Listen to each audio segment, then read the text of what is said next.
ਵਾਹਿਗੁਰੂ ਜੀ ਕਾ ਖਾਲਸਾ ਵਾਹਿਗੁਰੂ ਜੀ ਕੀ ਫਤਿਹ। ਅਮਰੀਕਾ ਦੇ ਵਿੱਚੋਂ RCN ਤੇ ਸਪੈਕਟਰਮ ਕੇਬਲ ਨੈਟਵਰਕਸ ਰਾਹੀਂ ਤੇ ਕੈਨੇਡਾ ਦੇ ਵਿੱਚੋਂ ਬੈਲ 5 ਕੇਬਲ ਨੈਟਵਰਕ ਰਾਹੀਂ ਵਰਲਡ ਵਾਈਡ ਗਲੋਬਲ CPN ਜਾਦੂ roku TV ਸ਼ਾਵਾ TV ਜਾਂ ਫਿਰ TV84 ਦੀ ਵੈਬਸਾਈਟ ਤੋਂ ਆਨਲਾਈਨ ਸਟ੍ਰੀਮਿੰਗ ਤੇ ਫੇਸਬੁੱਕ ਰਾਹੀਂ ਸਾਡੇ ਨਾਲ ਜੁੜੇ ਹੋਏ ਸਾਰੇ ਦਰਸ਼ਕਾਂ ਦਾ ਮੈਂ ਅਮਰਵੀਰ ਸਿੰਘ ਅੱਜ ਦੇ ਇਸ ਖਾਸ ਪ੍ਰੋਗਰਾਮ ਵਿੱਚ ਤਹਿ ਦਿਲੋਂ ਸਵਾਗਤ ਕਰਦਾ। ਵਿਊਅਰਸ, ਅੱਜ ਅਸੀਂ ਸਿੱਖਲੀਗਰ ਸਿੱਖਾਂ ਬਾਰੇ ਵਿਸ਼ੇਸ਼ ਤੌਰ ਤੇ ਗੱਲਬਾਤ ਕਰਾਂਗੇ। ਸਿੱਖਲੀਗਰ ਸਿੱਖਾਂ ਦਾ ਜੇ ਪਿਛੋਕੜ ਦੇਖਣਾ ਹੋਵੇ ਤਾਂ 6ਵੀਂ ਪਾਤਸ਼ਾਹੀ ਗੁਰੂ ਹਰਗੋਬਿੰਦ ਸਾਹਿਬ ਦੇ ਸਮੇਂ ਤੋਂ ਇਹ ਜਿਹੜੇ ਟਰਾਈਬਸ ਹੈਗੇ ਆ ਸਿੱਖਲੀਗਰ ਸਿੱਖਾਂ ਦੇ, ਇਹ ਸਿੱਖ ਧਰਮ ਦੇ ਨਾਲ ਜੁੜੇ ਹੋਏ ਨੇ। ਗੁਰੂ ਕਾਲ ਤੇ ਉਹਦੇ ਤੋਂ ਬਾਅਦ ਸਿੱਖਾਂ ਦੇ ਲਈ, ਸਿੱਖ ਫੌਜਾਂ ਦੇ ਲਈ ਹਥਿਆਰ ਘੜਨੇ, ਹਥਿਆਰ ਬਣਾਉਣੇ, ਇਹ ਇਹਨਾਂ ਦਾ ਕੰਮ ਰਿਹਾ। ਜਦੋਂ ਤੋਂ ਸਿੱਖ ਰਾਜ ਗਿਆ ਉਹਦੇ ਤੋਂ ਬਾਅਦ ਅੰਗਰੇਜ਼ਾਂ ਦੇ ਸਮੇਂ ਵੀ ਤੇ ਉਹਦੇ ਤੋਂ ਬਾਅਦ ਹੁਣ 1947 ਤੋਂ ਬਾਅਦ ਦਾ ਜਦੋਂ ਅਸੀਂ ਸਮਾਂ ਦੇਖਦੇ ਹਾਂ ਤਾਂ ਸਰਕਾਰਾਂ ਵੱਲੋਂ ਇਹਨਾਂ ਨੂੰ ਇਹਨਾਂ ਦੇ ਕਿੱਤੇ ਨਾਲੋਂ ਵੱਖ ਕਰ ਦਿੱਤਾ ਗਿਆ। ਅੱਜ ਕੱਲ੍ਹ ਜਦੋਂ ਅਸੀਂ ਪਿਛਲੇ ਸਾਲ ਦੇ ਸਮੇਂ ਦੇ ਵਿੱਚ ਜੇ ਨਜ਼ਰ ਮਾਰੀਏ ਤਾਂ ਮੀਡੀਆ ਦੇ ਵਿੱਚ ਵੀ ਇਹ ਇਸ਼ੂ ਕਾਫੀ ਹਾਈਲਾਈਟ ਹੋਇਆ ਸੀ ਕਿ ਮੌਜੂਦਾ ਜਿਹੜੀ ਸਰਕਾਰ ਹੈਗੀ ਹੈ ਮੱਧ ਪ੍ਰਦੇਸ਼ ਤੇ ਆਲੇ ਦੁਆਲੇ ਦੇ ਸੂਬਿਆਂ ਦੇ ਵਿੱਚ ਜਿੱਥੇ ਸਿੱਖਲੀਗਰ ਸਿੱਖਾਂ ਦੀ ਵੱਡੀ ਆਬਾਦੀ ਹੈ ਉੱਥੇ ਇਹਨਾਂ ਦੇ ਉੱਪਰ ਕਾਫੀ ਜਿਹੜਾ ਹੈਗਾ ਤਸ਼ੱਦਦ ਕੀਤਾ ਗਿਆ। ਪੁਲਸੀਆ ਕੇਸ ਇਹਨਾਂ ਦੇ ਉੱਪਰ ਪਾਏ ਗਏ ਨੇ, ਹਥਿਆਰਾਂ ਦੇ ਜਿਹੜੇ ਕੇਸਿਸ ਨੇ ਉਹ ਇਹਨਾਂ ਦੇ ਉੱਪਰ ਪਾਏ ਗਏ ਨੇ। ਉਦੋਂ SGPC ਵੱਲੋਂ, ਦਿੱਲੀ ਸਿੱਖ ਗੁਰਦੁਆਰਾ ਮੈਨੇਜਮੈਂਟ ਕਮੇਟੀ ਵੱਲੋਂ ਤੇ ਹੋਰ ਸਿੱਖ ਜਥੇਬੰਦੀਆਂ ਵੱਲੋਂ ਇਹਨਾਂ ਦੇ ਹੱਕ ਦੇ ਵਿੱਚ, ਸਿੱਖਾਂ ਦੇ ਹੱਕ ਦੇ ਵਿੱਚ ਹਾਂ ਦਾ ਨਾਰਾ ਵੀ ਮਾਰਿਆ ਗਿਆ। ਪਰ ਮੌਜੂਦਾ ਜਿਹੜੇ ਉਹਨਾਂ ਦੇ ਹਾਲਾਤ ਹੈਗੇ ਨੇ ਉਹ ਗੁਰਬਤ ਤੇ ਗਰੀਬੀ ਦੀ ਜ਼ਿੰਦਗੀ ਤੇ ਨਾਲ ਸਿੱਖ ਧਰਮ ਦੇ ਲਈ ਜਿੱਥੇ ਇੱਕ ਸਮਰਪਿਤ ਹੋਣ ਦੀ ਭਾਵਨਾ ਹੈਗੀ ਹੈ, ਪਰ ਕਿਤੇ ਨਾ ਕਿਤੇ ਇਹ ਚੀਜ਼ ਵੀ ਦੇਖਣ ਵਾਲੀ ਹੈ ਕਿ ਸਿੱਖ ਕੌਮ ਦੇ ਵੱਲੋਂ ਜਾਂ ਸਿੱਖਾਂ ਦੀਆਂ ਜਥੇਬੰਦੀਆਂ ਦੇ ਵੱਲੋਂ ਇਹਨਾਂ ਦੀ ਸਿੱਖਲੀਗਰ ਸਿੱਖਾਂ ਦੀ ਅਪਲਿਫਟਮੈਂਟ ਦੇ ਲਈ ਕੀ ਕਦਮ ਚੁੱਕੇ ਜਾ ਰਹੇ ਨੇ। ਕਿਤੇ ਨਾ ਕਿਤੇ ਜਿਹੜੇ ਦਾਅਵੇ ਹੁੰਦੇ ਨੇ ਉਹ ਵੱਡੇ ਕੀਤੇ ਜਾਂਦੇ ਨੇ, ਪਰ ਜਿਹੜੀਆਂ ਗਰਾਊਂਡ ਰਿਐਲਿਟੀਜ਼ ਨੇ, ਜ਼ਮੀਨੀ ਹਕੀਕਤ ਹੈ, ਉਹ ਕਿਤੇ ਨਾ ਕਿਤੇ ਬਹੁਤ ਘੱਟ ਦਿਖਾਈ ਦਿੰਦੀ ਹੈ। ਅੱਜ ਇਸ ਸਾਰੇ ਇਸ਼ੂ ਦੇ ਉੱਪਰ ਅੱਜ ਅਸੀਂ ਗੱਲਬਾਤ ਕਰਾਂਗੇ। ਰੇਡੀਓ ਵੌਇਸ ਆਫ ਖਾਲਸਾ ਦੇ ਮਾਧਿਅਮ ਰਾਹੀਂ ਜਿਹੜੇ ਸਿੱਖ ਪੰਥ ਦੀ ਸੇਵਾ ਕਰ ਰਹੇ ਆ ਮੀਡੀਆ ਦੇ ਦੁਆਰਾ, ਸਰਦਾਰ ਸੁਖਵਿੰਦਰ ਸਿੰਘ, ਉਹ ਪਿਛਲੇ ਸਮੇਂ ਦੇ ਵਿੱਚ ਭਾਰਤ ਜਾ ਕੇ ਆਏ ਆ ਤੇ ਇਸ ਸਾਰੇ ਇਸ਼ੂ ਦੇ ਨਾਲ ਉਹਨਾਂ ਦਾ ਵਾਹ ਵਾਸਤਾ ਵੀ ਰਿਹਾ ਤੇ ਗਰਾਊਂਡ ਰਿਐਲਿਟੀ ਦੇ ਉੱਪਰ ਜਾ ਕੇ ਕੰਮ ਕਰਕੇ ਆਏ ਆ। ਇਹਨਾਂ ਸਟੇਟਾਂ ਦੇ ਵਿੱਚ ਸਿੱਖਲੀਗਰ ਸਿੱਖਾਂ ਦੇ ਨਾਲ ਜਿਹੜੀ ਹੈਗੀ ਹੈ ਸਿੱਧੀ ਗੱਲਬਾਤ ਕਰਕੇ ਆਏ ਆ। ਸੋ ਇਹਨਾਂ ਤੋਂ ਅਸੀਂ ਫਰਸਟ ਹੈਂਡ ਇਸ ਇਸ਼ੂ ਦੇ ਬਾਰੇ ਜਾਣਨ ਦੀ, ਸਮਝਣ ਦੀ ਕੋਸ਼ਿਸ਼ ਕਰਾਂਗੇ ਕਿ ਇਹ ਸਾਰਾ ਇਸ਼ੂ ਕੀ ਹੈ ਤੇ ਅੱਜ ਉਹਨਾਂ ਦੇ ਮੌਜੂਦਾ ਹਾਲਾਤ ਕੀ ਨੇ ਤੇ ਸਥਿਤੀ ਨੂੰ ਕਿਵੇਂ ਸੁਧਾਰਿਆ ਜਾ ਸਕਦਾ ਹੈ। ਸੁਖਵਿੰਦਰ ਸਿੰਘ ਜੀ, ਤੁਹਾਡਾ ਸਵਾਗਤ ਹੈ ਜੀ ਪ੍ਰੋਗਰਾਮ ਦੇ ਵਿੱਚ। ਵਾਹਿਗੁਰੂ ਜੀ ਕਾ ਖਾਲਸਾ ਵਾਹਿਗੁਰੂ ਜੀ ਕੀ ਫਤਿਹ। ਇੱਥੋਂ ਹੀ ਗੱਲਬਾਤ ਸ਼ੁਰੂ ਕਰੀਏ ਕਿਉਂਕਿ ਤੁਸੀਂ ਜਾ ਕੇ ਆਏ ਹੋ। ਮੈਂ ਉਹੀ ਤੁਹਾਡਾ ਜਿਹੜਾ ਐਕਸਪੀਰੀਅੰਸ ਹੈਗਾ ਪਹਿਲਾਂ ਉਹੀ ਜਾਣਨਾ ਚਾਹੂੰਗਾ ਕਿ ਕਿਵੇਂ ਰਿਹਾ ਤੁਹਾਡਾ ਐਕਸਪੀਰੀਅੰਸ, ਖਾਸ ਤੌਰ ਤੇ ਸਿੱਖਲੀਗਰ ਸਿੱਖਾਂ ਦੇ ਨਾਲ। ਜੇ ਮੈਂ ਪੁੱਛਣਾ ਹੋਵੇ ਵੀ ਉਹਨਾਂ ਦੇ ਮੌਜੂਦਾ ਜਿਹੜੇ ਹਾਲਾਤ ਨੇ ਉਹ ਕੀ ਨੇ, ਤੁਸੀਂ ਕੀ ਐਕਸਪੀਰੀਅੰਸ ਕਰਕੇ ਆਏ ਹੋ ਉੱਥੇ ਉਹਨਾਂ ਦੇ ਨਾਲ ਵਿਚਰ ਕੇ, ਦੇਖ ਕੇ ਉਹਨਾਂ ਦੀ ਸਿੱਖੀ ਦੇ ਵੱਲ ਨੂੰ ਜਿਹੜੀ ਸਮਰਪਣ ਦੀ ਭਾਵਨਾ ਹੈਗੀ ਹੈ ਉਹ, ਤੇ ਓਵਰਆਲ ਕਿਵੇਂ ਦਾ ਐਕਸਪੀਰੀਅੰਸ ਰਿਹਾ ਤੁਹਾਡਾ? ਅਮਰਵੀਰ ਸਿੰਘ ਜੀ, ਜਿੱਦਾਂ ਸਿੱਖਲੀਗਰ ਸਿੱਖ ਅਸੀਂ ਬਣਜਾਰੇ ਸਿੱਖਾਂ ਕੋਲ ਵੀ ਜਾ ਕੇ ਆਏ ਹਾਂ, ਕਿਉਂਕਿ ਜਿਹੜੇ ਪਿੱਛੇ ਸਾਲ ਪਹਿਲਾਂ ਜਿੰਨਾ ਵੀ ਫੜਫੜੀਏ ਦਾ ਕੰਮ ਹੋਇਆ ਉਹਨਾਂ ਨੂੰ ਦੇਖਦੇ ਹੋਏ ਅਸੀਂ ਕੋਸ਼ਿਸ਼ ਕੀਤੀ ਕਿ ਸਾਰੇ ਜਾ ਕੇ ਘੁੰਮ ਕੇ ਦੇਖਿਆ ਜਾਵੇ ਗਰਾਊਂਡ ਲੈਵਲ ਦੇ ਉੱਤੇ। ਪਰ ਜਦੋਂ ਅਸੀਂ ਜ਼ਮੀਨੀ ਪੱਧਰ ਤੇ ਦੇਖਦੇ ਹਾਂ, ਗੁਰੂ ਸਾਹਿਬ ਦੇ ਵੇਲੇ ਤੋਂ ਲੈ ਕੇ ਹਥਿਆਰ ਬਣਾਉਣ ਦਾ ਉਹ ਕੰਮ ਕਰਦੇ ਆ ਜੀ। ਹਥਿਆਰ ਬਣਾਉਣ ਦਾ ਜਿਹੜਾ ਕੰਮ ਕਰਦੇ ਆ ਗੁਰੂ ਸਾਹਿਬ ਤੋਂ ਚੱਲਿਆ ਆਉਂਦਾ, ਪਰ ਕੀ ਇਹੋ ਜਿਹੀ ਗੱਲ ਹੋਈ ਕਿ ਇਹਨਾਂ ਨੇ ਫੜਫੜੀਆ ਜਿਹੜਾ ਉਹ ਚਾਲੂ ਕੀਤਾ? ਦੇਖੋ, ਇੱਕ ਗੱਲ ਤਾਂ ਸਪਸ਼ਟ ਹੈ ਕਿ ਜਿਹੜਾ ਹਿੰਦੂ ਰਾਜ ਦਾ ਬਣਾਉਣਾ ਚਾਹੁੰਦੇ ਆ ਉਹਦੇ ਪਿੱਛੇ ਸਿੱਖਾਂ ਦੀ, ਮੁਸਲਮਾਨਾਂ ਦੀ ਜਾਂ ਹੋਰ ਜਿਹੜੀ ਗਿਣਤੀ ਹੈ ਉਹਨਾਂ ਦੀ ਸ਼ਾਮਤ ਇਸ ਵੇਲੇ ਆਈ ਹੋਈ ਹੈ ਜੀ। ਉਹਨੂੰ ਦੇਖਦੇ ਹੋਏ ਇਹਨਾਂ ਨੇ ਹਥਿਆਰਾਂ ਦੇ ਨਾਂ ਦੇ ਉੱਤੇ ਵੀ ਇਹ ਹਥਿਆਰ ਬਣਾ ਰਹੇ ਆ। ਸੋ ਹਥਿਆਰਾਂ ਦੇ ਨਾਂ ਦੇ ਉੱਤੇ ਵੀ ਇਹ ਜਿਹੜੇ ਇਹ ਟੈਰੋਰਿਸਟਾਂ ਨੂੰ ਡਿਲੀਵਰ ਕਰਦੇ ਆ, ਜਾਂ ਇਹ ਘਾਤਕ ਜਿੱਦਾਂ ਰਿਵਾਲਵਰ ਹੋ ਗਏ, ਕੱਟਾ ਹੋ ਗਿਆ ਜੀ, ਇਹ ਬਣਾ ਕੇ ਜਿਹੜਾ ਇਹ ਤਸਕਰੀ ਕਰਦੇ ਆ।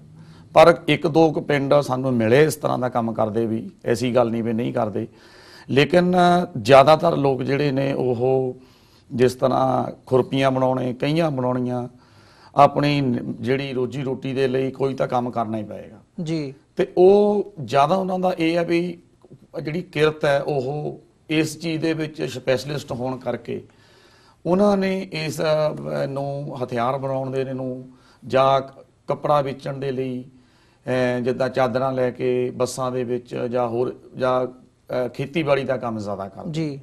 ਲੇਕਿਨ ਜਦੋਂ ਅਸੀਂ ਪ੍ਰੈਜ਼ੈਂਟ ਟਾਈਮ ਵਿੱਚ ਦੇਖਦੇ ਹਾਂ ਜਿਹੜਾ ਫੜ ਫੜੀਏ ਦਾ ਕੰਮ ਚਾਲੂ ਹੁੰਦਾ ਉਹ ਇਸੇ ਹੀ ਕਰਕੇ ਚਾਲੂ ਹੁੰਦਾ ਕਿ ਹਥਿਆਰਾਂ ਦੇ ਕੇਸ ਪਾ ਦਿੱਤੇ ਜਾਣ ਤਾਂ ਕਿ ਜਿਹੜੇ ਆ ਇਹ ਲੋਕ। ਇੱਕ ਗੱਲ ਮੈਂ ਇੱਥੇ ਦੱਸਣੀ ਚਾਹੁੰਦਾ ਅਮਰਵੀਰ ਸਿੰਘ ਜੀ, ਵੀ ਜਿਹੜੇ ਸ਼ਿਗਲੀਗਰ ਸਿੱਖ ਨੇ ਇਹ ਬਹੁਤ ਜੁਝਾਰੂ ਲੋਕ ਨੇ, ਬਹੁਤ ਹੀ ਜੁਝਾਰੂ। ਈਵਨ ਕਿ ਅਸੀਂ ਡਾਕੂਮੈਂਟਰੀ ਫਿਲਮ ਬਣਾ ਰਹੇ ਹਾਂ ਜਿਹੜੀ ਕਿ ਮਾਰਚ ਮਹੀਨੇ ਦੇ ਵਿੱਚ ਲਾਂਚ ਕਰ ਰਹੇ ਹਾਂ ਅਸੀਂ ਜੀ। ਸੋ 2 ਘੰਟੇ ਦੀ ਫਿਲਮ ਅਸੀਂ ਬਣਾ ਕੇ ਲਿਆਏ ਹਾਂ ਕਾਫੀ ਪਿੰਡਾਂ ਦੇ ਵਿੱਚ ਜਾ ਕੇ। ਉਹਦੇ ਵਿੱਚ ਅਸੀਂ ਦਿਖਾਉਣ ਦੀ ਕੋਸ਼ਿਸ਼ ਕੀਤੀ ਆ ਕਿ ਜਿਹੜੇ ਆ ਗਰਾਊਂਡ ਲੈਵਲ ਤੇ ਜਿਹੜੀ ਪਬਲਿਕ ਹੈ, ਆਮ ਜਿਹੜਾ ਨਾਗਰਿਕ ਹੈ ਭਾਰਤ ਦਾ, ਉਹਨਾਂ ਦੇ ਕੋਲੋਂ ਜੁਝਾਰੂ ਹੋਣ ਕਰਕੇ ਕਿੱਦਾਂ ਡਰਦਾ ਆ। ਤੇ ਉਹ ਕਿਉਂਕਿ ਸਿੱਖ ਕੌਮ ਤਾਂ ਸਾਰੀ ਜੁਝਾਰੂਆਂ ਦੀ ਹੈ, ਪਰ ਉਸ ਏਰੀਏ ਦੇ ਵਿੱਚ ਕਿਉਂਕਿ ਅਸੀਂ ਸ਼ਿਗਲੀਗਰ ਸਿੱਖਾਂ ਦੇ ਉੱਤੇ ਜਾਂ ਬਣਜਾਰੇ ਸਿੱਖਾਂ ਦੇ ਕੰਮ ਕਰਨ ਗਏ ਸੀ, ਉਹਨਾਂ ਨੂੰ ਜਦੋਂ ਅਸੀਂ ਦੇਖਿਆ ਕਿ ਆਲੇ ਦੁਆਲੇ ਇੱਕ ਆਮ ਬੰਦੇ ਕੋਲੋਂ ਵੀ ਅਸੀਂ ਪੁੱਛਣ ਦੀ ਕੋਸ਼ਿਸ਼ ਕੀਤੀ ਤੇ ਇਹੀ ਗੱਲ ਸਾਹਮਣੇ ਆਈ ਵੀ ਇਹ ਬਹੁਤ ਜੁਝਾਰੂ ਲੋਕ ਨੇ ਔਰ ਕਿਰਤ ਕਰਦੇ ਨੇ। ਤੇ ਉਹਨਾਂ ਕਰਕੇ ਵੀ ਇਹਨਾਂ ਦਾ ਜਿਹੜਾ ਜੁਝਾਰੂਪਨ ਹੈ ਇਹ ਕਿਸੇ ਨਾ ਕਿਸੇ ਤਰ੍ਹਾਂ ਕਰਕੇ ਕਨਵਰਟ ਕਰਕੇ ਇੱਕ ਡਰਾ ਦੇ ਵਿੱਚ ਸਿਸਟਮ ਨੂੰ ਪੈਦਾ ਕੀਤਾ ਜਾਏ। ਉਹਦੇ ਕਰਕੇ ਇਹਨਾਂ ਨੇ ਫੜਫੜਈਆ ਜਿਹੜਾ ਹੈ ਉਹ ਚਾਲੂ ਕੀਤਾ ਜੀ। ਫੜਫੜਈਆ ਚਾਲੂ ਕਰਨ ਤੋਂ ਬਾਅਦ ਬਹੁਤ ਲੋਕ ਜਿੱਦਾਂ ਜਿਹੜੀ ਰੋਜ਼ੀ ਰੋਟੀ ਹੁੰਦੀ ਹੈ, ਜਦੋਂ ਰੋਜ਼ੀ ਰੋਟੀ ਤੁਹਾਡੇ ਕੋਲ ਨਹੀਂ ਹੁੰਦੀ, ਗਰੀਬੀ ਹੁੰਦੀ ਆ, ਸੋ ਕਈ ਚੀਜ਼ਾਂ ਨੂੰ ਗਾਹਾਂ ਜਨਮ ਦਿੰਦੀ ਆ ਜੀ। ਸੋ ਉਹਦੇ ਵਿੱਚ ਉਹ ਹੋਰ ਕਿਰਤ ਨੂੰ ਦੇਖਦੇ ਨੇ। ਲੇਕਿਨ ਉਹਨਾਂ ਦਾ ਜਿਹੜਾ ਮੈਨੂੰ ਇੱਕ ਪੁਆਇੰਟ ਜ਼ਿਆਦਾ ਮਹਿਸੂਸ ਹੋਇਆ, ਉਹ ਦੂਸਰੀ ਸਟੇਟ 'ਚ ਜਾ ਕੇ ਕੰਮ ਕਰਨਾ ਪਸੰਦ ਨਹੀਂ ਕਰਦੇ। ਜਿੱਦਾਂ ਆਪਾਂ ਕਹੀਏ ਵੀ ਤੁਸੀਂ ਕਿਸੇ ਵੱਡੇ ਸ਼ਹਿਰ ਦੇ ਵਿੱਚ ਮੂਵ ਹੋ ਜਾਓ ਜੀ, ਜਾਂ ਬੰਬੇ ਜਾਂ ਦਿੱਲੀ ਜਾਂ ਵੱਡੇ ਜਿਹੜੇ ਸ਼ਹਿਰ ਹੈ। ਸੋ ਅਸੀਂ ਕੋਸ਼ਿਸ਼ ਕੀਤੀ ਡਾਕੂਮੈਂਟਰੀ ਵਿੱਚ ਸਾਰਾ ਕੁਝ ਦਿਖਾਉਣ ਦੀ, ਲੇਕਿਨ ਕਿਰਤ ਕਰਦੇ ਨੇ। ਆਪਣੀ ਕਿਰਤ ਕਰਕੇ ਕੋਈ ਹਰੇਕ ਕਮਿਊਨਿਟੀ ਦੇ ਵਿੱਚ ਕੁਝ ਲੋਕ ਹੁੰਦੇ ਨੇ ਜਿਹੜਾ ਨੈਗਰੇਸੀਆਂ ਕਰਦੇ ਨੇ ਜਾਂ ਨੈਗੇਟਿਵ ਪੁਆਇੰਟ ਕਰਦੇ ਨੇ ਜਾਂ ਨਸ਼ਾ ਸੇਵਨ ਕਰਦੇ ਨੇ। ਲੇਕਿਨ ਸਿੱਖੀ ਦੇ ਲਈ ਜਦੋਂ ਅਸੀਂ ਦੇਖਦੇ ਹਾਂ ਬਹੁਤ ਜ਼ਿਆਦਾ ਪ੍ਰਪੱਖ ਨੇ ਆਪਣੀ ਕਿਰਤ ਕਰਦੇ ਹੋਏ ਵੀ। ਇਹ ਵੀ ਇੱਕ ਗੱਲ ਹੈਗੀ ਹੈ, ਫੈਕਟ ਹੈਗਾ, ਕਿਉਂਕਿ ਜਦੋਂ ਲਾਸਟ ਟਾਈਮ ਵੀ ਜਦੋਂ ਇਸ਼ੂ ਹਾਈਲਾਈਟ ਹੋਇਆ ਪਿਛਲੇ ਸਾਲ ਜੂਨ ਜੁਲਾਈ ਦੇ ਮਹੀਨਿਆਂ ਦੇ ਦੌਰਾਨ, ਉਦੋਂ SGPC ਦੇ ਜਿਹੜੇ ਡੈਲੀਗੇਸ਼ਨ ਉੱਥੇ ਗਏ ਜਾਂ ਹੋਰ ਜਿਹੜੀਆਂ ਜਥੇਬੰਦੀਆਂ ਦੇ ਨੁਮਾਇੰਦੇ ਉੱਥੇ ਗਏ ਉਹਨਾਂ ਨਾਲ ਗੱਲਬਾਤ ਦੇ ਲਈ, ਉਹਨਾਂ ਵੱਲੋਂ ਵੀ ਇਹ ਗੱਲ ਕਹੀ ਗਈ ਕਿ ਸਿੱਖੀ ਦੇ ਵਿੱਚ ਉਹ ਪਰਪੱਕ ਹੈਗੇ ਆ, ਇੱਕ ਸੇਵਾ ਭਾਵਨਾ ਹੈਗੀ ਹੈ ਸਿੱਖੀ ਦੇ ਵਿੱਚ। ਹਾਲਾਂਕਿ ਗੁਰਦੁਆਰੇ ਉਹਨਾਂ ਕੋਲ ਬਹੁਤੀਆਂ ਥਾਵਾਂ ਤੇ ਨਹੀਂ ਹੈਗੇ, ਪਰ ਇੱਕ ਉਸ ਵੱਲ ਵੀ ਜਿਹੜੀ ਗੱਲਬਾਤ ਹੈਗੀ ਹੈ ਮੈਂ ਅੱਗੇ ਲੈ ਕੇ ਆਉਣਾ। ਪਰ ਜਦੋਂ ਅਸੀਂ ਇਹ ਸਾਰੇ ਕੇਸਿਸ ਦੀ ਗੱਲ ਕਰਦੇ ਹਾਂ ਜਾਂ ਉਹਨਾਂ ਦੀ ਅਪਲਿਫਟਮੈਂਟ ਦੀ ਗੱਲ ਕਰਦੇ ਹਾਂ, ਉਹਨਾਂ ਨੂੰ ਕਿਸ ਹਿਸਾਬ ਨਾਲ ਰੋਜ਼ਗਾਰ ਦਿੱਤਾ ਜਾ ਸਕਦਾ ਹੈ, ਉੱਥੇ ਇੱਕ ਸੁਝਾਅ ਇਹ SGPC ਦਾ ਵੀ ਸੀ ਕਿ ਉਹਨਾਂ ਦੇ ਉੱਥੇ ਹਥਿਆਰ ਤਾਂ ਨਹੀਂ ਪਰ ਜਿਹੜੇ ਹੋਰ ਔਜ਼ਾਰ ਬਣਾਏ ਜਾਂਦੇ ਆ ਉਹਨਾਂ ਲਈ ਉੱਥੇ ਫੈਕਟਰੀਆਂ ਲਗਾਈਆਂ ਜਾਣ ਤਾਂ ਕਿ ਉਹਨਾਂ ਨੂੰ ਰੋਜ਼ਗਾਰ ਵੀ ਮਿਲ ਸਕੇ ਤੇ ਉਹ ਜਿਹੜਾ ਰੋਜ਼ਗਾਰ ਹੈਗਾ ਅਗਲੀ ਉਹਨਾਂ ਦੀ ਜਿਹੜੀ ਪੀੜ੍ਹੀ ਹੈਗੀ ਹੈ ਉਹ ਸਿੱਖੀ ਦੇ ਵੱਲ ਨੂੰ ਵੀ ਨਾਲ ਜੁੜ ਸਕੇ। ਸੋ ਜਦੋਂ ਅਸੀਂ ਪੰਥ ਦੇ ਵੱਲ ਦੇਖਦੇ ਹਾਂ ਜਾਂ SGPC Delhi Sikh Gurdwara management committee ਇਹਨਾਂ ਦੇ ਦਾਅਵਿਆਂ ਵੱਲ ਦੇਖਦੇ ਹਾਂ ਜੋ ਪਿਛਲੇ ਸਾਲ ਕੀਤੇ ਗਏ ਸੀ, ਕੀ ਗਰਾਊਂਡ ਲੈਵਲ ਤੇ ਉਹਨਾਂ ਦੇ ਵਿੱਚ ਥੋੜੀ ਬਹੁਤੀ ਕੋਈ ਇੰਪਲੀਮੈਂਟੇਸ਼ਨ ਨਜ਼ਰ ਆਉਂਦੀ ਹੈ ਆਮ ਸਿੱਖ ਸੰਗਤ ਵੱਲੋਂ ਜਾਂ ਜਿਹੜੀਆਂ ਜਥੇਬੰਦੀਆਂ ਹੈਗੀਆਂ ਨੇ ਉਹਨਾਂ ਦੇ ਵੱਲੋਂ ਸਿੱਖਲੀਗਰ ਸਿੱਖਾਂ ਦੀ ਮਦਦ ਦੇ ਲਈ? ਦੇਖੋ, ਇਹਦਾ ਆਨਸਰ ਬਹੁਤ ਲੰਬਾ ਹੈਗਾ ਜਿਹੜਾ ਅਸੀਂ ਕੋਸ਼ਿਸ਼ ਕਰਾਂਗੇ ਉਹਦੇ ਵਿੱਚ ਦਿਖਾਉਣ ਦੀ ਕੋਸ਼ਿਸ਼ ਕੀਤੀ ਹੈ ਡਾਕੂਮੈਂਟਰੀ ਦੇ ਵਿੱਚ। ਪਰ ਮੈਂ ਬਰੀਫ ਦੇ ਵਿੱਚ ਇਹ ਦੱਸਾਂ ਕਿ ਜਿਹੜਾ ਜਿਹੜਾ ਮੈਨੂੰ ਉਹਨਾਂ ਦੇ ਵਿੱਚ ਲੋਕਾਂ 'ਚ ਜ਼ਿਆਦਾ ਮਹਿਸੂਸ ਹੁੰਦਾ, ਖੈਰ ਆਨਸਰ ਤਾਂ ਇਸ ਗੱਲ ਦਾ ਮੇਰੇ ਕੋਲ ਵੀ ਨਹੀਂ ਵੀ ਉਹਨਾਂ ਨੂੰ ਕਿਸ ਤਰ੍ਹਾਂ ਇਸ ਗੱਲ ਤੇ ਮਜਬੂਰ ਕੀਤਾ ਜਾਏ। ਉਹ ਲੋਕ ਪਿੰਡ ਛੱਡ ਕੇ ਰਾਜੀ ਨਹੀਂ ਹੈਗੇ। ਜਿੱਦਾਂ ਅਸੀਂ ਲੋਕ ਪੰਜਾਬ ਦੇ ਬਾਹਰਲੇ ਦੇਸ਼ਾਂ ਵਿੱਚ ਆ ਕੇ ਸੈੱਟ ਹੋਏ ਆ ਮਿਹਨਤ ਕਰਕੇ, ਜਾਂ ਅਸੀਂ ਫੌਜ ਦੇ ਵਿੱਚ ਜਾਂਦੇ ਹਾਂ ਜਾਂ ਅਸੀਂ ਅਰਬ ਕੰਟਰੀਆਂ ਦੇ ਵਿੱਚ ਜਾਂਦੇ ਹਾਂ, ਲੇਕਿਨ ਉਹ ਲੋਕ ਆਪਣੀ ਪਰਿਵਾਰ ਤੋਂ ਦੂਰ ਨਹੀਂ ਜਾਣਾ ਚਾਹੁੰਦੇ। ਸੋ ਅਸੀਂ ਬਹੁਤ ਘਰਾਂ ਨੂੰ ਇੰਟਰਵਿਊ ਕੀਤਾ।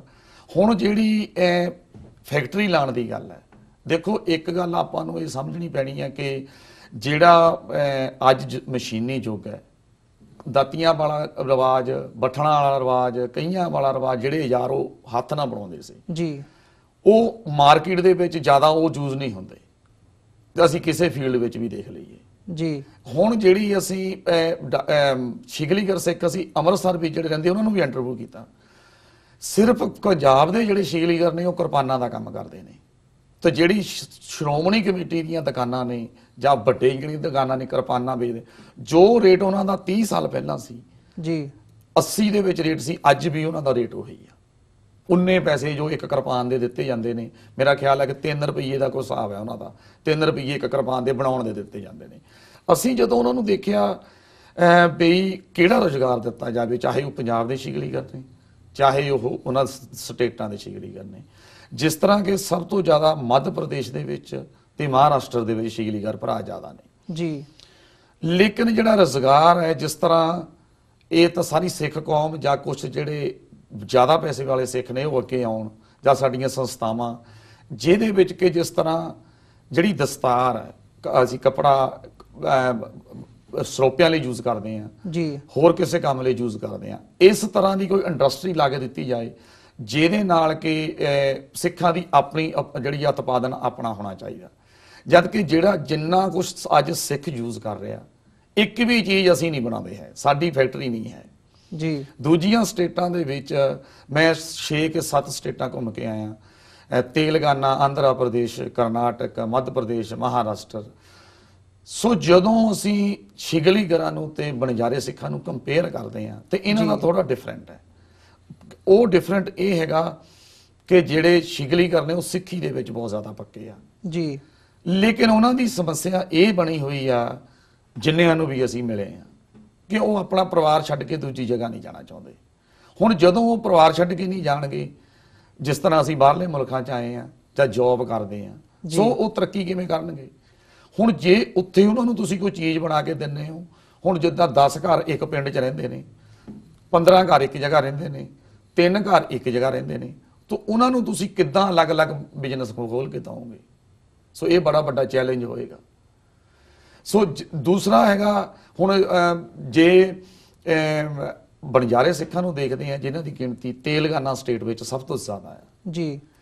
ਚਲੋ ਆਪਾਂ ਜੇ ਸ਼ਿਗਲੀਗਰ ਸਿੱਖਾਂ ਨੂੰ ਜਦੋਂ ਦੇਖਦੇ ਆ, ਉਹਨਾਂ ਦੀ ਇਹ ਸਮੱਸਿਆ ਕਿ ਉਹ ਘਰੋਂ ਪਰਿਵਾਰ ਨੂੰ ਛੱਡ ਕੇ ਦੂਜੀ ਸਟੇਟ 'ਚ ਨਹੀਂ ਜਾ ਸਕਦੇ, ਈਵਨ ਕਿ ਨਾਲ ਦੇ ਸ਼ਹਿਰ 'ਚ ਜਾ ਨਹੀਂ ਸਕਦੇ।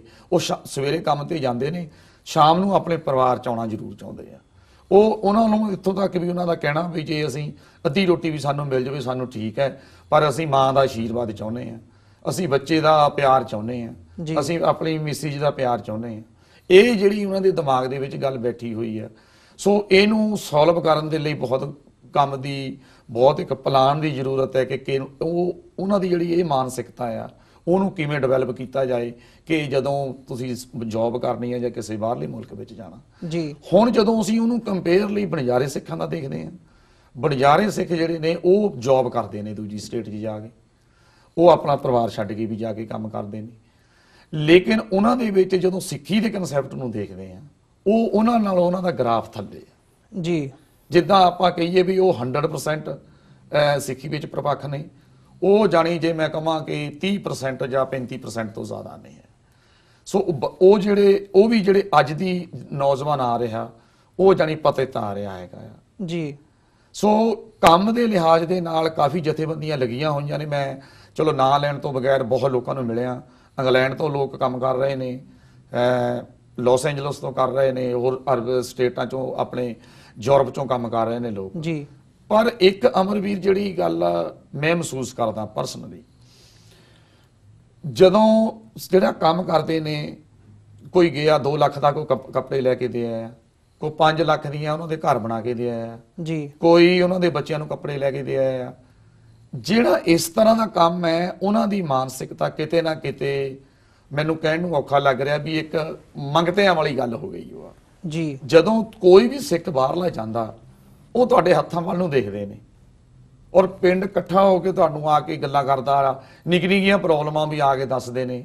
ਸੋ ਅਸੀਂ ਸਾਰਾ ਕਵਰ ਅਪ ਕੀਤਾ ਹੋਇਆ ਇਸ ਟੌਪਿਕ ਤੇ ਕਿ ਜੇ ਕਿਸੇ ਦਾ ਸਿਰ ਦੁਖਦਾ ਉਹ ਵੀ ਆ ਕੇ ਤੁਹਾਨੂੰ ਦੱਸਦਾ, ਜੇ ਕਿਸੇ ਦੇ ਲੱਤ ਤੇ ਸੱਟ ਲੱਗ ਗਈ ਉਹ ਵੀ ਤੁਹਾਨੂੰ ਆ ਕੇ ਦੱਸਦਾ, ਜੇ ਬੱਚੇ ਦੇ ਕੱਪੜੇ ਨਹੀਂ ਹੈਗੇ ਉਹ ਵੀ ਦੱਸਦਾ। ਮਤਲਬ ਕਿ ਅਸੀਂ ਉਸ ਚਾਹੇ ਸਾਡੀਆਂ ਸ਼ਰਮੋਰ ਜਥੇਬੰਦੀਆਂ ਨੇ ਇਸ ਤਰੀਕੇ ਨਾਲ ਕੰਮ ਕਰ ਰਹੀਆਂ ਨੇ ਜਾਂ ਲੰਗਰ ਲਾਤਾ ਜੀ।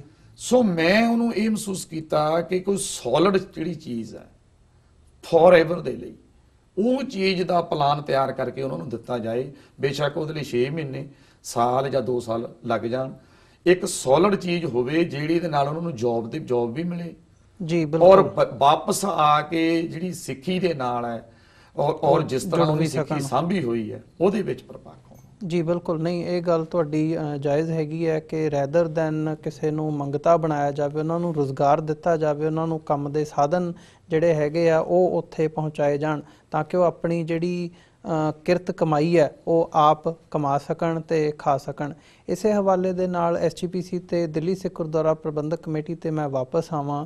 ਉਹਨਾਂ ਵੱਲੋਂ ਕਈ ਦਾਅਵੇ ਕੀਤੇ ਗਏ ਸੀ ਕਿ ਅਸੀਂ ਆਹ ਜਿਹੜੇ ਪ੍ਰੋਜੈਕਟਸ ਹੈਗੇ ਇਹਨਾਂ ਤੇ ਕੰਮ ਕਰਾਂਗੇ ਕਿ ਆਉਣ ਵਾਲੇ ਸਮੇਂ ਦੇ ਵਿੱਚ ਇਹਨਾਂ ਨੂੰ ਇੱਦਾਂ ਦੇ ਜਿਹੜੇ ਰੁਜ਼ਗਾਰ ਹੈਗੇ ਆ ਉਹ ਅਸੀਂ ਕਰਕੇ ਦੇਵਾਂਗੇ। ਜਿਵੇਂ ਤੁਸੀਂ ਕਿਰਪਾਨਾਂ ਦਾ ਜ਼ਿਕਰ ਕੀਤਾ, ਹਾਲਾਂਕਿ 3 ਰੁਪਏ ਇੱਕ ਕਿਰਪਾਨ ਦੇ ਬਹੁਤ ਇੱਕ ਛੋਟੀ ਅਮਾਊਂਟ ਹੈਗੀ ਹੈ ਜੋ ਦੇਖਣ ਨੂੰ ਵੀ ਹੁਣ ਸੁਣਨ ਨੂੰ ਵੀ ਔਖੀ ਲੱਗਦੀ ਹੈ, ਪਰ ਕੀ ਇੱਦਾਂ ਦਾ ਕੋਈ ਉਪਰਾਲਾ ਤੁਸੀਂ ਇਸ ਡਾਕੂਮੈਂਟਰੀ ਦੇ ਹਵਾਲੇ ਨਾਲ ਇਹਨਾਂ ਦੇ SGPC ਦੇ ਜਾਂ ਹੋਰ ਜਿਹੜੇ ਨੁਮਾਇੰਦੇ ਹੈਗੇ ਇਹਨਾਂ ਨਾਲ ਗੱਲਬਾਤ ਕੀਤੀ ਹੈ? ਕੀ ਇਹਦੇ ਤੇ ਕੋਈ ਕੰਮ ਹੋ ਰਿਹਾ ਉੱਥੇ?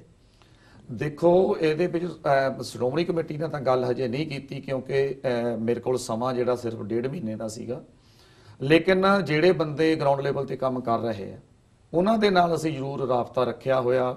ਹੁਣ ਵੀ ਥੋੜੇ ਦਿਨ ਪਹਿਲਾਂ 26 ਤਰੀਕ ਨੂੰ ਜਨਵਰੀ ਨੂੰ ਮੀਟਿੰਗ ਸੀ ਦਿੱਲੀ ਦੇ ਵਿੱਚ, ਸੋ ਉਹਦੇ ਵਿੱਚ ਜਿਹੜੇ ਸਿਗਲੀਗਰ ਸਿੱਖਾਂ ਦੇ ਜਾਂ ਜਿਹੜੇ ਉਧਰਲੇ ਪੂਨੇ ਸ਼ਹਿਰ ਦੇ ਜਾਂ ਮਹਾਰਾਸ਼ਟਰ ਦੇ ਹੋਰ ਸਰਮੌਰ ਬੰਦੇ ਲੱਗੇ ਹੋਏ ਨੇ ਸੇਵਾ ਕਰਨ। ਐਸੀ ਗੱਲ ਨਹੀਂ ਹੈ ਅਸੀਂ ਬਾਹਰਲੇ ਲੋਕ ਸੋਚਦੇ ਹਾਂ ਕਿ ਭਾਰਤ ਦੇ ਵਿੱਚ ਪਤਾ ਨਹੀਂ ਸਿੱਖ ਨਹੀਂ ਕੰਮ ਕਰ ਰਹੇ, ਜਿੰਨੀ ਕਿਸੇ ਨੂੰ ਸਮਝ ਆਉਂਦੀ ਹੈ ਉਹ ਲੱਗੇ ਹੋਏ ਆ।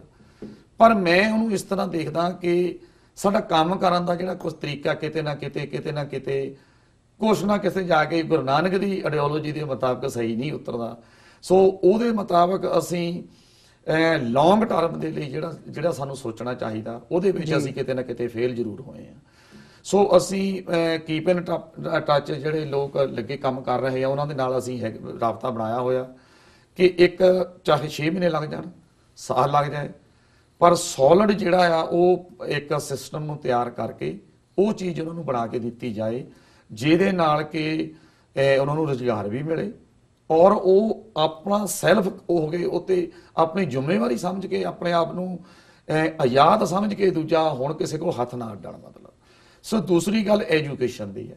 ਐਜੂਕੇਸ਼ਨ ਦਾ ਇੰਨਾ ਜ਼ਿਆਦਾ ਬੁਰਾ ਹਾਲ ਹੈ ਕਿ ਜਿਹੜੇ ਸਕੂਲ ਖੋਲੇ ਵੀ ਆ, ਠੀਕ ਹੈ ਖੁੱਲੇ, ਐਸੀ ਕੋਈ ਗੱਲ ਨਹੀਂ ਜੀ, ਪਰ ਜਿਸ ਤਰ੍ਹਾਂ ਸਿੱਖੀ ਦੇ ਦ੍ਰਿਸ਼ਟੀਕੋਣ ਤੋਂ ਉਹਨਾਂ ਨੂੰ ਹੈਂਡਲ ਕਰਨਾ ਜਾਂ ਸਿੱਖੀ ਦੇ ਦ੍ਰਿਸ਼ਟੀਕੋਣ ਤੋਂ ਉਹਦੇ ਵਿੱਚ ਸਟੱਡੀ ਐਜੂਕੇਸ਼ਨ ਰੱਖਣੀ, ਉਹ ਉਨਾ ਪੂਰਾ ਪ੍ਰਬੰਧ ਜਿਹੜਾ ਆ ਉਹ ਨਹੀਂ ਹੈਗਾ।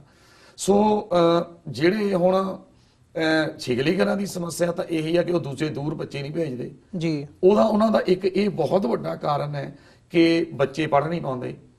ਫਿਰ ਉਹਨਾਂ ਦੀ ਜਿਹੜੀ ਜਨਸੰਖਿਆ ਖਿਲਰੇ ਹੋਏ ਨੇ, ਜਾਣੀ ਜਿੱਦਾਂ ਕਿਤੇ 20 ਪਰਿਵਾਰ ਨੇ ਉਹਨਾਂ ਦਾ ਪਿੰਡ ਬਣਾ ਕੇ ਬਣਾਇਆ ਹੈ ਜਾਂ 6 ਘਰ ਨੇ ਉਹ ਇੱਕ ਪਿੰਡ 'ਚ ਰਹਿ ਰਹੇ ਨੇ, ਆਪਣੀ ਮਜ਼ਦੂਰੀ ਜਾਂ ਹੋਰ ਕਰਦੇ ਨੇ ਜੋ ਵੀ, ਤੇ ਉੱਥੇ ਰਹਿ ਰਹੇ ਨੇ। ਉਹ ਹੁਣ ਜਿੰਨੀ ਦੇਰ ਯੂਨਾਈਟ ਨਹੀਂ ਹੋਣਗੇ ਸੋ ਕਿੱਦਾਂ ਪੋਸੀਬਲ ਹੈ ਕਿ ਉਹਨਾਂ ਨੂੰ ਦੂਜਾ ਕਾਰੋਬਾਰ ਖੋਲ ਕੇ ਦਿੱਤਾ ਜਾ ਸਕੇ। ਸੋ ਕਿਤੇ ਨਾ ਕਿਤੇ ਜਿਹੜੀ ਜੇ ਸਿੱਖੀ ਦੇ ਐਂਗਲ ਤੋਂ ਦੇਖਦੇ ਹਾਂ ਤਾਂ ਪ੍ਰਚਾਰ ਦੀ ਵੀ ਕਮੀ ਨਜ਼ਰ ਆਉਂਦੀ ਹੈ ਉੱਥੇ ਜਾ ਕੇ ਉਹਨਾਂ ਦੇ ਵਿੱਚ। ਅਮਰਵੀਰ ਸਿੰਘ ਜੀ, ਜਿਹੜੀ ਪ੍ਰਚਾਰ ਦੀ ਤਾਂ ਇੰਨੀ ਜ਼ਿਆਦਾ ਆ, ਮੈਂ ਮੀਡੀਆ ਦੇ ਵਿੱਚ ਕੀ ਤੁਹਾਨੂੰ ਦੱਸਾਂ। ਉਹਨਾਂ ਨੂੰ ਇਹ ਵੀ ਨਹੀਂ ਪਤਾ, ਮੇਰਾ ਬੜਾ ਮਨ ਗਰਾਊਂਡ ਲੈਵਲ ਤੇ ਖਰਾਬ ਹੋਇਆ ਕਿ ਜੇ ਬੱਚਾ ਵੱਡਾ ਹੋ ਗਿਆ 6 ਸਾਲ ਦਾ ਜਾਂ 8 ਸਾਲ ਦਾ ਜਾਂ 10 ਸਾਲ ਦਾ, ਉਹਦੇ ਸਿਰ ਦੇ ਉੱਤੇ ਜੇ ਜੂੜਾ ਕੀਤਾ ਹੋਇਆ ਵੀ ਰੁਮਾਲ ਬੰਨੀ ਦਾ ਆ। ਕਿੰਨੀ ਕੁ ਵੱਡੀ ਗੱਲ ਹੈ ਕਿ ਇੱਕ ਇਹ ਵੀ ਨਹੀਂ ਪਤਾ ਕਿ ਰੁਮਾਲ ਬੰਨੀ ਦਾ।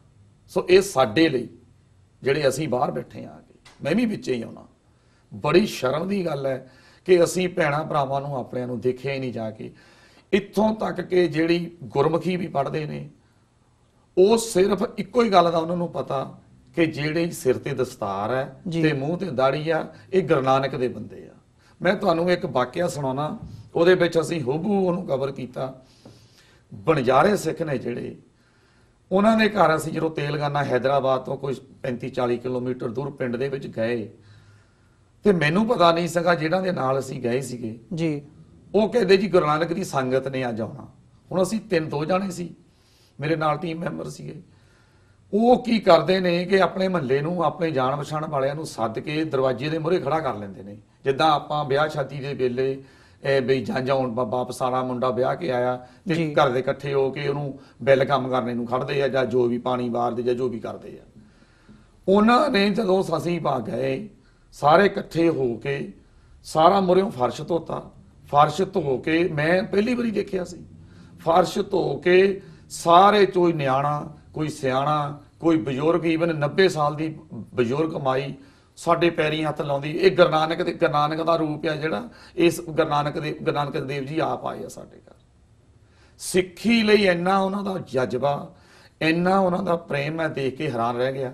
ਫਿਰ ਉਹਨਾਂ ਲੋਕਾਂ ਦੇ ਘਰਾਂ ਦੇ ਵਿੱਚ ਇੱਕ ਰਿਵਾਜ ਹੈ ਨਗਾਰਾ ਵਜਾਉਣ ਦਾ ਜੀ। ਨਗਾਰੇ ਦੀ ਚੀਜ਼ ਦੇਖ ਕੇ ਜਿਹੜੀ ਕਿ ਅਸੀਂ ਪੰਜਾਬ ਦੇ ਸਿੱਖ ਜਾਂ ਬਾਹਰਲੇ ਸਿੱਖ ਆਪਣੀਆਂ ਪਰੰਪਰਾਵਾਂ ਨੂੰ ਭੁੱਲਦੇ ਜਾ ਰਹੇ ਹਾਂ। ਉਹਨਾਂ ਨੇ ਅਸੀਂ ਜਿੱਦਾਂ ਨਿਤਨੇਮ ਕਰਦੇ ਹਾਂ, ਸਵੇਰੇ ਉੱਠ ਕੇ ਕੰਮ ਤੇ ਜਾਣ ਦੇ ਵੇਲੇ ਆਪਣੇ ਘਰਦਿਆਂ ਨੂੰ ਫਤਿਹ ਬੁਲਾ ਕੇ ਜਾਂਦੇ ਆ, ਉਹ ਸਵੇਰੇ ਕੰਮ ਤੋਂ ਜਾਣ ਤੋਂ ਪਹਿਲਾਂ ਉਹ ਨਗਾਰਾ ਵਜਾ ਕੇ ਜਾਂਦੇ ਆ ਜੀ। ਉਹਦੀ ਜ਼ੋਰ ਨਾਲ ਨਗਾਰਾ ਵਜਾ ਕੇ, ਜਿੱਦਾਂ ਨਗਾਰਾ ਕੇਸਗੜ੍ਹ ਸਾਹਿਬ ਜਾਂ ਸਾਰੇ ਜਗ੍ਹਾ ਤਖਤਾਂ ਤੇ ਵੱਜਦਾ, ਇਸ ਤਰ੍ਹਾਂ ਨਗਾਰਾ ਵਜਾ ਕੇ ਫੇਰ ਹੋ ਜਾਣਗੇ। ਲੇਕਿਨ ਜਿਹੜਾ ਐਜੂਕੇਸ਼ਨ ਦਾ ਪੱਖ ਹੈ ਉਹ ਸ਼ਿਗਲੀ ਘਰਾਂ ਦਾ ਜ਼ਿਆਦਾ ਪਿੱਛੇ ਆ ਬਣਜਾਰੇ ਸਿੱਖਾਂ ਤੋਂ। ਲੇਕਿਨ ਜਿਹੜੇ ਬਣਜਾਰੇ ਸਿੱਖ ਨੇ ਹੁਣ ਉਹਨਾਂ ਦਾ ਤੇ ਸ਼ਿਗਲੀ ਘਰਾਂ ਦਾ ਜਿਹੜਾ ਪ੍ਰਚਾਰ ਦਾ ਤੁਸੀਂ ਸਵਾਲ ਪੁੱਛਿਆ, ਉਹਦੀ ਬਹੁਤ ਜ਼ਿਆਦਾ ਘਾਟ ਹੈ, ਬਹੁਤ ਜ਼ਿਆਦਾ ਘਾਟ, ਇੰਨੀ ਜ਼ਿਆਦਾ ਘਾਟ ਹੈ ਕਿ ਮੈਂ ਤੁਹਾਨੂੰ ਜੇ ਵੀ ਕਹਾਂ ਵਿਆਹ ਕਰਾਉਂਦੇ ਨੇ ਨਾ ਘਰ ਦੇ ਵਿੱਚ, ਲੜਕੀ ਦੀ ਵਿਆਹ ਆ ਜਾਂ ਉਹਨਾਂ ਦੇ ਬੱਚਾ ਹੁੰਦਾ ਗਾਹਾਂ, ਉਹਨਾਂ ਨੂੰ ਇਹ ਵੀ ਨਹੀਂ ਪਤਾ ਕਿ ਜਿਹੜਾ ਲਾਮਾ ਆ ਉਹ ਗੁਰੂ ਗ੍ਰੰਥ ਸਾਹਿਬ ਦੇ ਦੁਆਲੇ ਲਈਆਂ ਜਾਂਦੀਆਂ। ਉਹਨਾਂ ਨੂੰ ਇਹ ਵੀ ਗੁਰੂ ਨਾਨਕ ਦਾ ਨਾਮ ਲੈ ਕੇ ਵਾਹਿਗੁਰੂ ਜੀ ਕਾ ਖਾਲਸਾ ਵਾਹਿਗੁਰੂ ਜੀ ਕੀ ਫਤਿਹ ਵੀ ਪੂਰਾ ਨਹੀਂ ਕਹਿਣਾ ਆਉਂਦਾ। ਔਰ ਜਲ ਲੈ ਕੇ ਇਹ ਪਤਾ ਵੀ ਜਲ ਦੇ ਵਿੱਚ ਕਿਰਪਾਨ ਰੱਖ ਕੇ ਇਹ ਕੁਛ ਕਰਦੇ ਆ, ਉਹ ਕਿਰਪਾਨ ਰੱਖ ਕੇ ਕੱਲਾ ਹੀ ਗੁਰੂ ਨਾਨਕ ਦੇਵ ਜੀ, ਗੁਰੂ ਨਾਨਕ ਦੇਵ ਜੀ, ਗੁਰੂ ਨਾਨਕ ਦੇਵ ਜੀ ਜਾਂ ਗੁਰੂ ਗੋਬਿੰਦ ਸਿੰਘ ਜੀ, ਗੁਰੂ ਗੋਬਿੰਦ ਸਿੰਘ ਜੀ ਕਹਿ ਕੇ ਤੇ ਲਾਵਾਂ ਲੈ ਲੈਂਦੇ ਨੇ। ਸੋ ਇਦਾਂ ਦੇ ਕੇਸ ਅੱਜ ਵੀ 2018 ਸਾਲ ਦੇ ਵਿੱਚ ਵੀ ਇਹ ਹੋ ਰਹੇ ਨੇ। ਹੁਣ ਜਿਹੜਾ ਸਾਡਾ ਪ੍ਰਚਾਰਕ ਸਿਸਟਮ ਹੈ, ਉਹ ਪ੍ਰਚਾਰਕ ਸਿਸਟਮ ਹਜ਼ਾਰਾਂ ਦੇ ਵਿੱਚ ਜਿਹੜੇ ਪੈਸੇ ਲੈਂਦੇ ਨੇ, ਹੁਣ ਉਹਨਾਂ ਦੇ ਕੋਲ ਤਾਂ ਆਪਣੇ ਬੱਚੇ ਨੂੰ ਕਾਪੀ ਲੈ ਕੇ ਦੇਣ ਦੇ ਪੈਸੇ ਨਹੀਂ ਹੈਗੇ, ਤੁਹਾਨੂੰ ਹਜ਼ਾਰਾਂ 'ਚ ਕਿੱਥੋਂ ਦੇਣਗੇ ਉਹ। ਸੋ ਪ੍ਰਚਾਰ ਦਾ ਸਿਸਟਮ ਜਿਹੜਾ, ਮੈਂ ਦੂਜਾ ਇੱਕ ਗੱਲ ਹੋਰ ਨਾਲ ਹੀ ਦੱਸਾਂ ਨਾਂ ਲੈਣ ਤੋਂ ਬਗੈਰ, ਜਿਹੜਾ ਗੁਰੂ ਨਾਨਕ ਪਾਤਸ਼ਾਹ ਦਾ ਕਰਨਾਟਕ ਦੇ ਵਿੱਚ ਨਾਨਕ ਝੀਰਾ ਗੁਰਦੁਆਰਾ ਬੇਦਰ ਦੇ ਵਿੱਚ ਜੀ, ਉੱਥੇ ਬੋਰਡ ਲੱਗੇ ਹੋਏ ਆ ਹਜੂਰ ਸਾਹਿਬ ਵੱਲੋਂ ਵੀ ਹਜੂਰ ਸਾਹਿਬ ਵੱਲੋਂ ਕਿ ਇੱਥੇ ਜਿਹੜੇ ਉੱਪਰ ਕਲਸ਼ ਆ ਸੋਨੇ ਦੀ ਦੂਜੀ ਚੱਲ ਰਹੀ ਆ, ਉਹਨਾਂ ਦੇ ਲਈ ਸੋਨੇ ਦੀ ਮਦਦ ਕਰੋ। ਉਸ ਏਰੀਏ ਦੇ ਵਿੱਚ ਕੋਈ ਸਕੂਲ ਨਹੀਂ, ਕੋਈ ਰਹਿਣ ਦਾ ਜਿਹੜਾ ਸਿਸਟਮ ਹੈ ਬੱਚਿਆਂ ਦੇ, ਮੈਂ ਤੁਹਾਨੂੰ ਜਿੱਦਾਂ ਦੱਸ ਕੇ ਹਟਿਆ, ਬਹੁਤ ਜ਼ਿਆਦਾ ਜਾਣੀ ਸਿੱਖੀ ਦਾ ਪਤਾ ਹੀ ਨਹੀਂ ਹੈਗਾ। ਈਵਨ ਕਿ ਇੱਥੋਂ ਤੱਕ ਜੇ ਮਾਈਕ ਲੈ ਕੇ ਤੁਸੀਂ ਗੱਲ ਪੁੱਛਣ ਲੱਗਦੇ ਆ, ਬੋਲਣਾ ਵੀ ਨਹੀਂ ਆਉਂਦਾ ਉਹਨਾਂ। ਸੋ ਪ੍ਰਚਾਰ ਦਾ ਸਾਡਾ ਬਹੁਤ ਜ਼ਿਆਦਾ ਦੂਸਰਾ ਜਿਹੜਾ ਉਹ ਬਿਹਾਈਂਡ ਹੈ ਕੰਮ, ਉਸ ਏਰੀਏ ਦੇ ਬਹੁਤ ਜ਼ਿਆਦਾ ਘੱਟ ਹੈਗਾ ਜੀ। ਸੋ ਸੁਖਵਿੰਦਰ ਸਿੰਘ ਜੀ, ਅੰਤ ਦੇ ਵਿੱਚ ਜਿਵੇਂ ਤੁਸੀਂ ਡਾਕੂਮੈਂਟਰੀ ਦਾ ਮੈਂਸ਼ਨ ਕੀਤਾ, ਮੈਂ ਚਾਹੂੰਗਾ ਕਿ ਥੋੜਾ ਜਿਹਾ ਤੁਸੀਂ ਇਹਦੇ ਬਾਰੇ ਜੇ ਸਾਨੂੰ ਦੱਸ ਸਕੋ, ਸਾਡੇ ਦਰਸ਼ਕਾਂ ਨੂੰ ਦੱਸ ਸਕੋ ਵੀ ਇਹਦੇ 'ਚ ਐਗਜ਼ੈਕਟਲੀ ਤੁਸੀਂ ਕੀ ਦੱਸਿਆ ਹੈਗਾ, ਕੀ ਜਾ ਕੇ ਤੁਸੀਂ ਐਕਸਪੀਰੀਅੰਸ ਆਪਣਾ ਸ਼ੇਅਰ ਕੀਤਾ, ਪਰ ਅੰਤ ਦੇ ਵਿੱਚ ਇੱਕ ਮੈਸੇਜ ਸੰਗਤ ਨੂੰ, ਦਰਸ਼ਕਾਂ ਨੂੰ ਜੋ ਇਸ ਸਾਰੇ ਇਸ਼ੂ ਬਾਰੇ ਤੁਸੀਂ ਦੇ ਸਕੋ, ਤਾਂ ਕਿ ਅਸੀਂ ਜਿਹੜੇ ਇੱਥੇ ਬੈਠੇ ਹਾਂ ਜਾਂ ਜਿੱਥੇ ਜਿੱਥੇ ਤੱਕ ਵੀ ਸਾਡੀ ਗੱਲ ਪਹੁੰਚਦੀ ਹੈ TV 84 ਦੇ ਮਾਧਿਅਮ ਰਾਹੀਂ ਉਹ ਜਾਣ ਸਕਣ, ਤੇ ਜੇ ਕੋਈ ਆਪਣਾ ਯੋਗਦਾਨ ਇਸ ਵੱਲ ਨੂੰ ਪਾਉਣਾ ਚਾਹੁੰਦਾ, ਕੋਈ ਕੰਮ ਕਰਨਾ ਚਾਹੁੰਦਾ, ਉਹ ਤੁਹਾਡੇ ਨਾਲ ਜਾਂ ਕਿਸੇ ਨਾਲ ਵੀ ਜਿਹੜੇ ਇਸ ਫੀਲਡ ਦੇ ਵਿੱਚ ਕੰਮ ਕਰ ਰਹੇ ਉਹਨਾਂ ਨਾਲ ਸੰਪਰਕ ਵੀ ਕਰ ਸਕਣ ਤੇ ਵੱਧ ਤੋਂ ਵੱਧ ਉਹਨਾਂ ਨੂੰ ਜਾਣਕਾਰੀ ਮਿਲ ਸਕੇ। ਜੀ, ਮੈਂ ਹੱਥ ਜੋੜ ਕੇ ਸਾਰੇ ਜਿਹੜੇ ਦੇਖ ਰਹੇ ਨੇ ਇਸ ਵੇਲੇ TV 84 ਉਹਨਾਂ ਨੂੰ ਬੇਨਤੀ ਕਰਨਾ ਚਾਹੁੰਦਾ ਕਿ ਜਿਹੜੇ ਸ਼ਿਗਲੀਗਰ ਸਿੱਖ ਨੇ, ਚਾਹੇ ਉਹ ਬਣਜਾਰੇ ਸਿੱਖ ਨੇ, ਉਹ ਸਾਡੇ ਭੈਣ ਭਰਾ ਨੇ, ਉਹਨਾਂ ਨੂੰ ਨਾਲ ਲੈ ਕੇ ਚੱਲਣਾ ਸਾਡਾ ਪਹਿਲਾ ਫਰਜ਼ ਹੈ। ਜਿਨ੍ਹਾਂ ਨੂੰ ਅੱਜ RSS ਆਪਣੇ ਲੈਵਲ ਦੇ ਉੱਤੇ ਕੰਮ ਕਰਕੇ ਉਹਨਾਂ ਨੂੰ ਆਪਣੇ ਨਾਲ ਜੋੜਨ ਦੀ ਕੋਸ਼ਿਸ਼ ਕਰ ਰਹੀ ਹੈ, ਉਹਨਾਂ ਨੂੰ ਜ਼ਿਲ੍ਹਾ ਅਧਿਆਕਸ਼, ਕੋਈ ਪਿੰਡ ਦਾ ਅਧਿਆਕਸ਼, ਕੋਈ ਸਟੇਟ ਦਾ ਅਧਿਆਕਸ਼ ਬਣਾ ਕੇ ਆਪਣੇ ਵਿੱਚ ਕਨਵਰਟ ਕਰਨ ਤੇ ਲੱਗੇ ਹੋਏ ਨੇ। ਦੂਸਰਾ ਕਿ ਜਿਹੜਾ ਇੰਨੀ ਜੁਝਾਰੂ ਜਿਹੜੇ ਲੋਕ ਨੇ, ਉਹਨਾਂ ਤੋਂ ਪੁਲਿਸ ਵੀ ਡਰਦੀ ਆ, ਭਾਵੇਂ ਚਲੋ ਉਹਨਾਂ ਦੇ ਕੇਸ ਚੱਲਦੇ ਆ ਜਾਂ ਕੇਸ ਜ਼ਬਰਦਸਤੀ ਬਣੇ ਹੋਏ ਨੇ, ਲੇਕਿਨ ਉਹਨਾਂ ਨੂੰ ਨਾ ਉਹ ਹਿੰਦੂਆਂ ਚ ਆਉਂਦੇ ਨੇ, ਨਾ ਕਿਸੇ ਧਰਮ ਦੇ ਵਿੱਚ ਆਉਂਦੇ ਨੇ, ਨਾ ਸਿੱਖਾਂ ਚ ਆਉਂਦੇ ਨੇ, ਉਹਨਾਂ ਦੀ ਜਨਗਣਨਾ ਕਿਸੇ ਵਿੱਚ ਵੀ ਨਹੀਂ ਹੁੰਦੀ। ਸੋ ਮੈਂ ਇਹ ਬੇਨਤੀ ਕਰਦਾ ਕਿ ਜੇ ਉਹ ਸਾਡੇ ਭਰਾ ਸਾਡੇ ਵਿੱਚ, ਅਸੀਂ ਉਹਨਾਂ ਨੂੰ ਸਿੱਖ ਲੈ ਕੇ ਨਾਲ ਇਕੱਠੇ ਹੋ ਕੇ ਚੱਲਦੇ ਆ, ਤੇ ਇੱਕ ਤਾਂ ਸਾਡੀ ਗਿਣਤੀ ਸਿੱਖਾਂ ਦੀ ਵੱਧਦੀ ਆ, ਕਿ ਦੂਸਰਾ ਜਿਹੜੇ ਵੀ ਬਾਹਰਲੇ ਲੋਕ ਬੈਠੇ ਨੇ ਉਹਨਾਂ ਨੂੰ ਆਪਾਂ ਜ਼ਰੂਰ ਨਾਲ ਲੈ ਕੇ ਚੱਲੀਏ, ਤਾਂ ਕਿ ਆਪਾਂ ਜਿੱਦਾਂ ਵੀ ਸਾਡੀ ਹੈਗੀ ਆ ਪਹੁੰਚ ਹੈਗੀ ਆ, ਆਪ ਆਪਣੇ ਹੱਥੀਂ ਜਿਹੜੇ ਵੀ ਤੁਹਾਨੂੰ ਲੱਗਦੇ ਨੇ ਵੀ ਸਹੀ ਕੰਮ ਕਰ ਰਹੇ ਨੇ ਉਹਨਾਂ ਦੀ ਬਾਹ ਫੜੋ, ਉਹਨਾਂ ਦੀ ਸਪੋਰਟ ਕਰੋ, ਤਾਂ ਕਿ ਉਹਨਾਂ ਨੂੰ ਸਕੂਲ ਜਾਂ ਕੋਈ ਆਉਣ ਵਾਲਾ ਪ੍ਰੋਜੈਕਟ ਜਿਹੜਾ ਹੈ ਉਹਨਾਂ ਨੂੰ ਦੇ ਸਕੇ, ਉਹ ਦਿੱਤਾ ਜਾ ਸਕੇ। ਜੀ ਬਿਲਕੁਲ ਸੁਖਵਿੰਦਰ ਸਿੰਘ ਜੀ, ਤੁਹਾਡਾ ਬਹੁਤ-ਬਹੁਤ ਧੰਨਵਾਦ। ਤੁਸੀਂ ਆਪਣਾ ਸਮਾਂ ਕੱਢ ਕੇ ਸਾਡੇ ਨਾਲ ਇੱਥੇ ਆ ਕੇ ਸਟੂਡੀਓ ਦੇ ਵਿੱਚ ਵਿਚਾਰਾਂ ਦੀ ਸਾਂਝ ਪਾਈ ਹੈ। ਬਹੁਤ ਚੰਗਾ ਲੱਗਿਆ ਤੁਹਾਡੇ ਨਾਲ ਗੱਲ ਕਰਕੇ। ਤੇ ਆਉਣ ਵਾਲੇ ਸਮੇਂ ਦੇ ਵਿੱਚ ਵੀ ਜਦੋਂ ਇਹ ਡਾਕੂਮੈਂਟਰੀ ਦੀ ਜਿਹਦੀ ਤੁਸੀਂ ਗੱਲ ਕਰਦੇ ਹੋ ਇਹ ਰਿਲੀਜ਼ ਹੁੰਦੀ ਹੈ, ਇਸ ਬਾਬਤ ਦਾ ਇਹ ਜਿਹੜਾ ਮੈਸੇਜ ਹੈਗਾ ਉਹ ਸਾਡੇ ਦਰਸ਼ਕਾਂ ਤੱਕ, ਸੰਗਤਾਂ ਤੱਕ ਪਹੁੰਚਾਉਣ ਦੇ ਲਈ ਅਸੀਂ ਜੋ ਵੀ ਇਸ ਪਲੇਟਫਾਰਮ ਤੋਂ ਕਰ ਸਕਦੇ ਹਾਂ ਉਸ ਬਾਰੇ ਵੀ ਅਸੀਂ ਤੁਹਾਡੇ ਨਾਲ ਇਨ ਟੱਚ ਰਹਾਂਗੇ। ਤੁਹਾਡਾ ਬਹੁਤ-ਬਹੁਤ ਧੰਨਵਾਦ। ਇਸੇ ਦੇ ਨਾਲ ਅਸੀਂ ਜਿਹੜੇ ਸਾਡੇ ਦਰਸ਼ਕ ਹੈਗੇ ਆ ਉਹਨਾਂ ਕੋਲੋਂ ਵੀ ਇਜਾਜ਼ਤ ਚਾਹਾਂਗੇ ਤੇ ਅੰਤ ਦੇ ਵਿੱਚ ਫਤਿਹ ਦੀ ਸਾਂਝ ਪਾਈਏ ਜੀ। ਵਾਹਿਗੁਰੂ ਜੀ ਕਾ ਖਾਲਸਾ, ਵਾਹਿਗੁਰੂ ਜੀ ਕੀ ਫਤਿਹ।